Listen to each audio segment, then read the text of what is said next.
ফাইনালে তো দুই দলই সমান সমান। তো আমি চাই একটা নতুন দল এবার জিতুক। স্পেন, তারা ভালো খেলে এসেছে, তাদের রক্ষণভাগ অত্যন্ত সুদৃঢ়। আর ইয়ামালের মতো দুর্ধর্ষ ভবিষ্যতের একজন তারকা, সে আরও অনেক নাম করবে, মেসির কাছাকাছি যেতে পারবে আশা করি।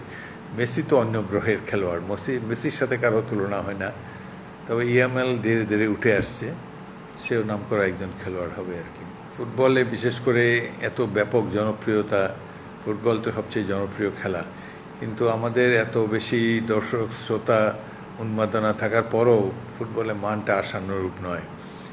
তো আমি আমাদের ফুটবল ফেডারেশনের সভাপতি তাবিথ আউয়াল, সে নিজেও খেলোয়াড়, তাকে বলেছি যে খেলাধুলার মান উন্মাদনের জন্য তারা যাতে ইয়াং স্কুল বয়েজদের প্রতি, স্কুলের খেলোয়াড়দের প্রতি তারা যারা আরও যত্নবান হয়, তাদের কোচিং বা আরও বেশি টুর্নামেন্ট হওয়া দরকার।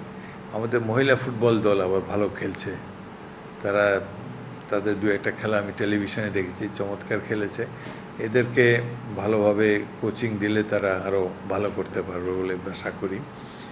মোটামুটিভাবে আমাদের প্রধানমন্ত্রী তারেক রহমানও খেলাধুলায় বেশি ইন্টারেস্টেড দেখলাম। তার মেয়ে, সেও ফুটবল খেলতো লন্ডনে। সব দিক দিয়ে খেলাধুলার একটা অনুকূল পরিবেশ আমি দেখতে পাচ্ছি।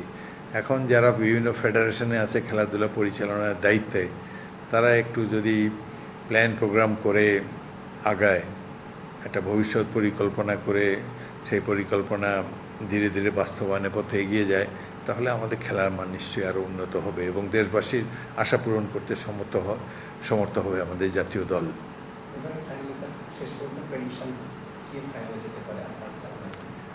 আজকের ফাইনাল তো